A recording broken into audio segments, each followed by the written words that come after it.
Cette capsule est un extrait de l'entretien que j'ai réalisé sur la chaîne de Noé Jacomet, dans lequel nous avons abordé de nombreux sujets. La politique, le mérite, la liberté et le déterminisme, Spinoza et Hegel. Pour ceux que ça intéresse, n'hésitez pas à aller écouter l'entretien dans son intégralité. C'est sur la chaîne Noé Jacomet, le lien est dans la description. Dans cette même FAQ numéro 10, dont j'ai lu un extrait plus tôt, tu parles également de la notion de mérite. Ouais. En disant, et tu me corriges si je me trompe, que en gros cette notion a été dévoyée dans la société d'aujourd'hui, qu'en réalité le mérite revient aux travailleurs, c'est-à-dire par exemple aux ouvriers, aux femmes de ménage, aux magasiniers, aux éboueurs, etc.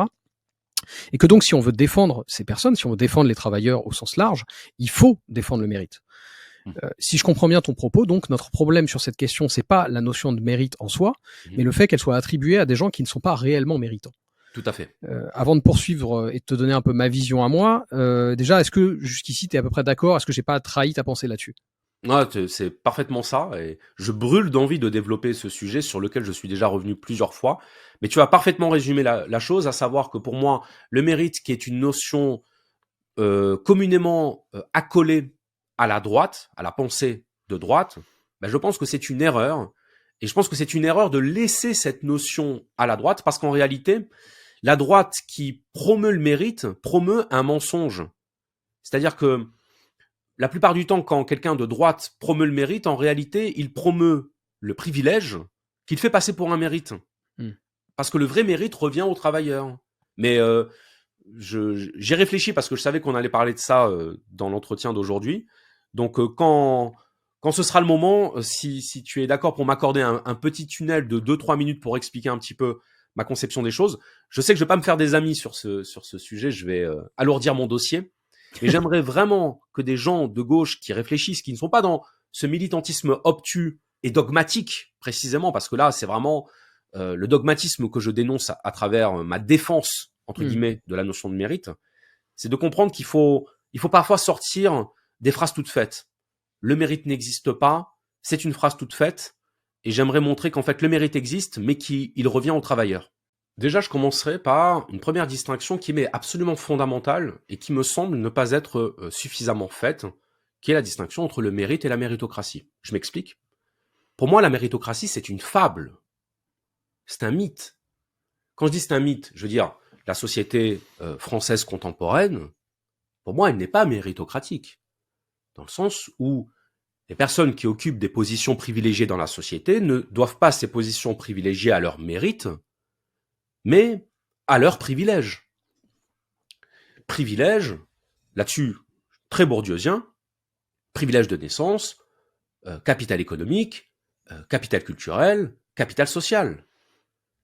C'est justement, je vais reprendre ça, mais c'est justement parce que les personnes qui se réclament du mérite, en réalité sont des héritiers, que je pense que les prolétaires doivent enfin, ceux qui parlent au nom des prolétaires, parce que les prolétaires, malheureusement, ils travaillent beaucoup et ils parlent pas beaucoup,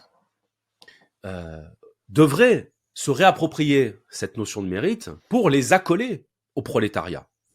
Donc, je pense que la méritocratie est une fable. Quand j'entends quelqu'un dire « si tu travailles, tu réussiras », ceux qui sont pauvres, bah, c'est parce qu'ils se sont pas donné les moyens, pour pas dire autre chose. Quand on veut, on peut. Ces phrases-là, pour moi, n'ont aucun sens. Moi, je viens d'un milieu prolétaire, et mon père travaillait... Enfin, je le voyais jamais, quoi, pour le dire clairement. Il travaillait même le dimanche, il était cuisinier dans une cafétéria, etc., etc. Bon, on gagnait à l'époque, désolé, hein, je parlais en francs, 7000 francs pour un foyer. On était 3 enfants, plus mes parents, ma mère était femme au foyer. Bon, pourquoi je dis ça? Parce que pour moi, mon père, il avait du mérite. Dans le sens où il se levait tous les matins pour bosser, faire un travail ingrat, dans des conditions ingrates, pour un salaire ingrat. Et c'était pas facile la vie tous les jours. Quand t'es enfant, tu te rends pas compte des difficultés matérielles, mais tu te rends compte des répercussions des difficultés matérielles. Le climat à la maison. Le climat à la maison qui est entraîné par les difficultés financières. Et ça marque, tu t'en souviens. Un nouveau riche est souvent un ancien pauvre. Et quand t'es ancien pauvre, généralement, tu t'en souviens. Tout ça pour dire que, pour moi, mon père, il avait du mérite, dans le sens où il travaillait. Et qu'on soit bien d'accord, hein, moi, c'est ça que j'entends quand je dis qu'il faut que la gauche se réapproprie le mérite. C'est-à-dire les gens qui bossent, en fait, tout simplement. Quand j'entends quelqu'un dire le mérite n'existe pas, voilà ma réaction. C'est de me dire, ok, si le mérite n'existe pas, la femme, hein, j'ai pris cet exemple, la femme de ménage, mère célibataire, qui se lève à 6 heures, qui travaille toute la journée pour payer son loyer, qui a des dettes, cette femme n'aurait pas de mérite, puisque le mérite n'existe pas. Tu vois, c'est ça que j'entends. Et c'est ça qu'entendent la plupart des prolos, hein, quand on dit le mérite n'existe pas. Quand on dit le mérite n'existe pas, j'entends cette femme qui travaille comme une forcenée pour survivre, n'a pas plus de mérite qu'un rentier ou qu'un héritier, ou qu'un propriétaire de grande entreprise qui s'enrichit sur le travail des prolétaires, puisque le mérite n'existe pas. Alors j'entends que tu fais une distinction entre le mérite et l'effort. Moi, je ne vais pas te chercher querelle sur nos choix lexicaux. Simplement, j'inclus l'effort comme étant la part essentielle du mérite. Pas la seule, mais ça, ce sera pour la suite, si tu veux bien. C'est pas la seule, c'est pas le seul facteur, l'effort. Mais pour moi, c'est le facteur essentiel. On est bien d'accord que c'est le facteur essentiel. Donc, si on parle de mérite comme étant l'effort, comme étant la force de travail, d'accord, le courage, pour moi, ce serait une aberration de nier le mérite, de nier cette notion. Je vais aller plus loin. Si on dénonce le capitalisme, pourquoi est-ce qu'on dénonce le capitalisme? Au nom du fait que l'exploitation sur laquelle repose le système capitaliste, l'exploitation est quelque chose d'injuste. Pourquoi c'est injuste? Parce que des gens gagnent de l'argent sur le travail des autres. Donc, on a des propriétaires qui s'enrichissent sur le travail des prolétaires en échange d'un salaire. Donc, la force de travail se convertit en salaire, mais sauf que la plus-value générée par le travail du prolétaire, cette plus-value-là, elle fait l'objet d'une captation par le propriétaire. Donc, il s'enrichit. C'est le principe du capitalisme. Quand j'entends des gens dire « Oui, mais tel patron, il fait vivre tant de travailleurs », je rigole. Ce sont les travailleurs qui font vivre le patron, et pas l'inverse. Moi, j'étais prolétaire, enfin, j'ai été manutentionnaire pendant 10 ans pendant mes études. On n'était pas dupes. Si le chef était pas là, il n'y avait pas de différence. Parfois même on travaillait mieux, parce qu'on se répartissait nous-mêmes le travail, et on était plus efficace. Bref. Donc, cette situation d'exploitation est injuste. Pourquoi? Parce que pendant qu'il y en a qui travaillent, il y en a un qui regarde. Autrement dit, si le capitalisme est injuste, c'est parce qu'on nie le mérite des travailleurs. C'est ça le raisonnement. Et donc, quand on dit le mérite n'existe pas, je comprends l'intention.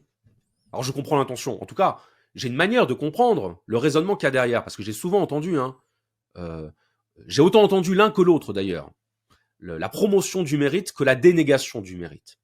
Et souvent, c'est l'idée que, oui, mais en réalité, le mérite n'existe pas, parce que la notion de mérite repose sur la notion de libre arbitre qui elle-même n'existe pas, puisque nous sommes déterminés dans nos pensées, dans nos actes et dans notre volonté, de telle sorte qu'on ne puisse pas s'attribuer le mérite de ce qu'on fait, le mérite de nos efforts ou le mérite de notre travail. Et là, je dis, mais attends, Coco, ça c'est de la métaphysique. C'est une position métaphysique qui consiste à dire que parce que tout est déterminé, il n'y a pas de mérite. Mais sauf que, dans le concret, dans la pratique, pour les gens qui bossent, ça a du sens. Ça a du sens l'effort, ça a du sens le courage, ça a du sens le mérite. Je prends un autre exemple. Désolé, j'adore les exemples. Le mérite n'existe pas. Donc ça veut dire que si on prend 2 étudiants en médecine, un étudiant qui est fils de prolo, j'en connais, ça existe, un étudiant en médecine qui est fils de médecin, ça existe a fortiori. L'étudiant qui vient d'une famille de médecins, il a un capital de départ, capital économique parce que ses parents lui payent ses études, lui payent un appartement, lui donnent de l'argent de poche, très bien. Donc il peut se consacrer d'autant plus à ses études. Il a baigné dans un environnement culturel où finalement les termes médicaux, il les maîtrise parce qu'il s'est familiarisé avec. Il connaît un peu le fonctionnement. Il a du réseau. Bon, le réseau pour le concours de médecine, c'est pas ce qui prime le plus, hein, mais bref, c'est quand même important. Face à lui, on a cet étudiant en médecine qui est fils de prolo, qui lui n'a aucune notion de médecine. Tout ce qu'il connaît de la médecine au départ, c'est les épisodes de C'est pas sorcier avec Fred et Jamy, tu vois. Et sauf que ça l'intéressait. Ou Il était une fois la vie, à mon époque. Donc il a quelques bases, on va dire, mais qui sont pas des bases très élitistes. Donc qu'est-ce qu'il fait? Il va bosser. Quand l'étudiant, fils de médecin, passe ses week-ends en boîte de nuit, parce que bon, c'est bon, voilà, il connaît le sujet, il sait qu'il va réussir, pas de souci. Pendant ce temps-là, le fils de prolo, il bosse, il révise, etc. Il se prive, il se sacrifie.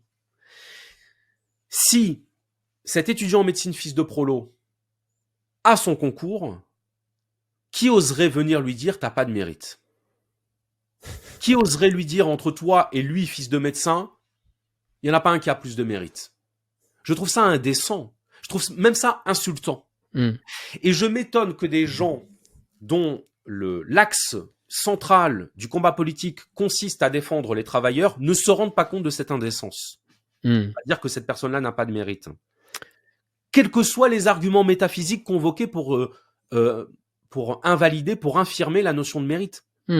Quand j'entends des militants politiques de gauche, parmi lesquels des gens intelligents, comme François Bégodeau, j'espère qu'il nous entend, qui est connu pour remettre en cause les idées reçues, y compris à gauche. Je salue ce courage intellectuel. Je dis à François Bégodeau et aux gens qui sont sur sa ligne, il vous reste encore un travail à faire sur la notion de mérite, c'est-à-dire de cesser de considérer le mérite, premièrement, comme une notion que c'est accaparer la droite, parce que c'est vrai que la droite, c'est accaparer la notion de mérite, alors qu'en réalité, la plupart des gens qui défendent le mérite à droite sont des gens qui défendent le privilège.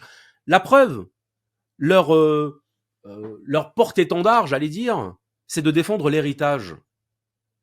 Mais de qui se moque-t-on? Si on est pour le mérite intégral, c'est pas l'héritage qu'on doit défendre. Tu vois ce que je veux dire? Donc, réussir à se réapproprier le mérite, bien qu'il ait été récupéré par la droite qui en réalité défend le privilège, qui est le contraire du mérite. Et deuxièmement, réussir à sortir de cet intellectualisme qui consiste à considérer la notion de mérite d'un point de vue philosophique.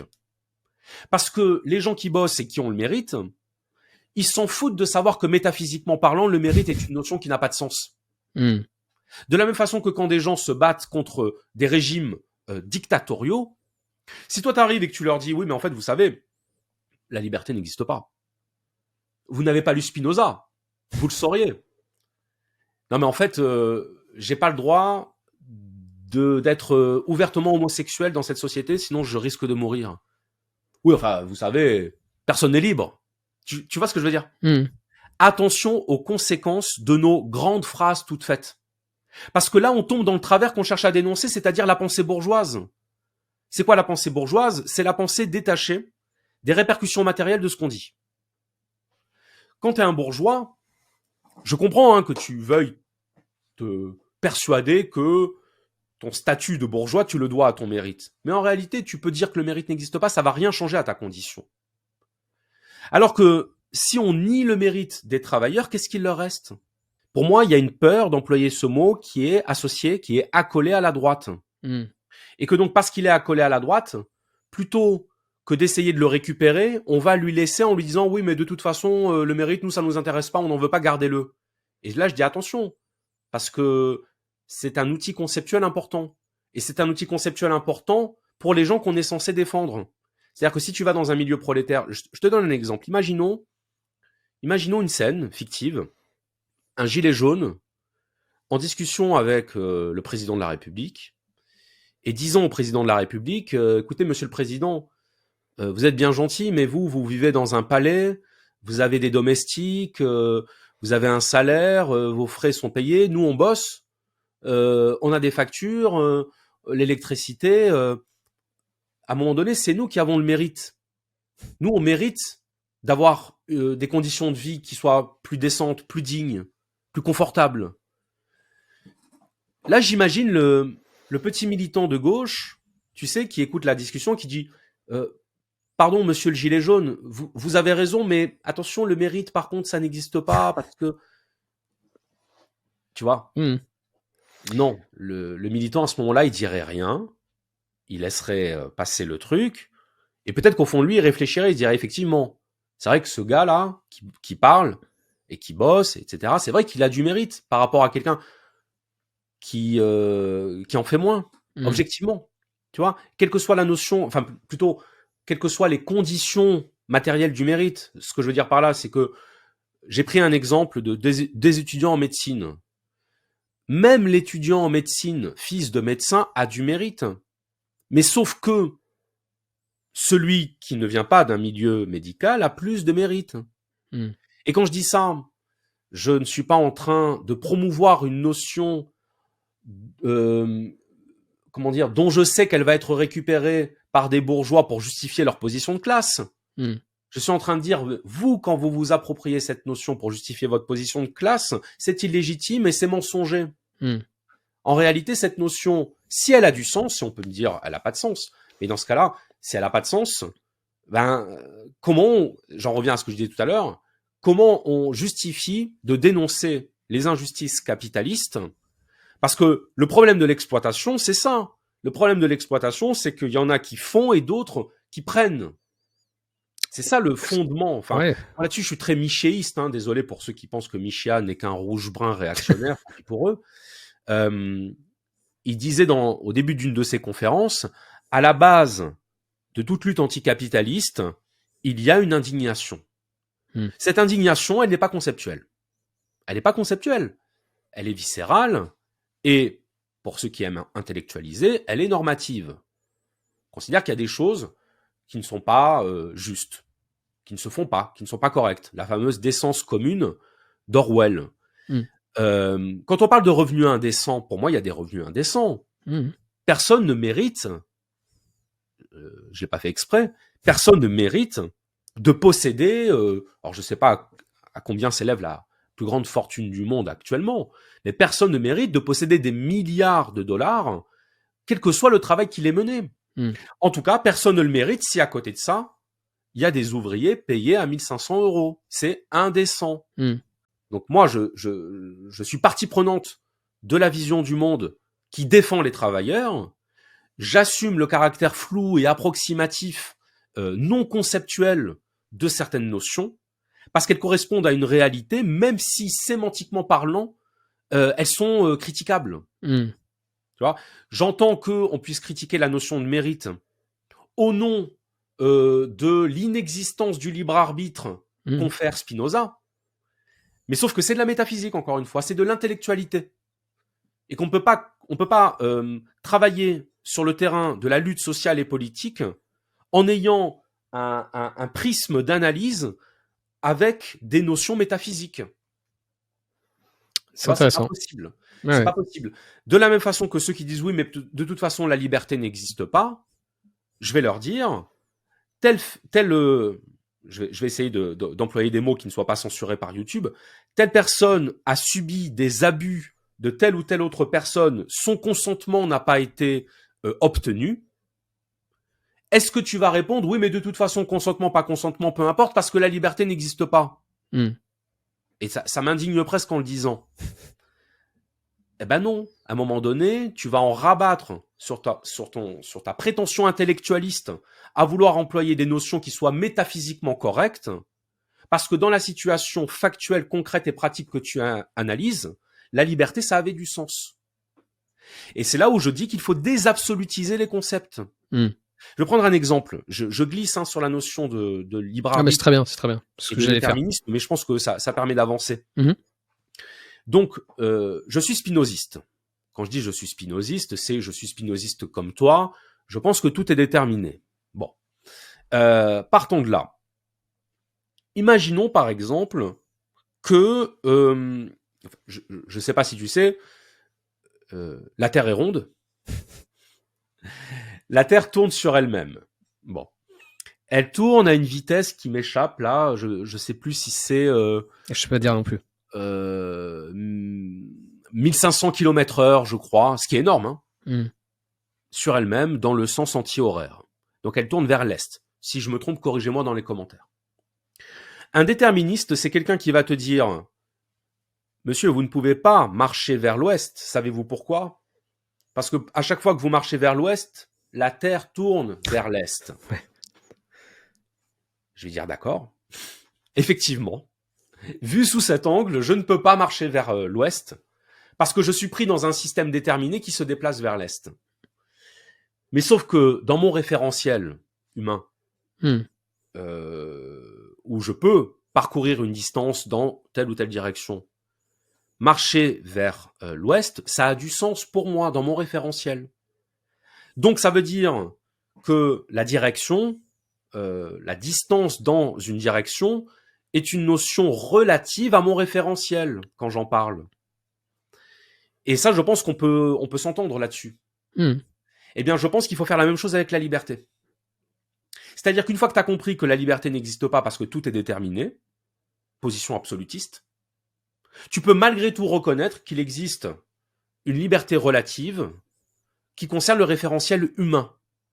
Avec tous les problèmes que ça peut comporter au niveau philosophique, hein. Comme je te dis, mon épisode sur Squid Game traite du consentement et pose ouvertement la question, est-ce que ça veut dire quelque chose, être libre d'accepter de jouer à un jeu où tu vas potentiellement mourir?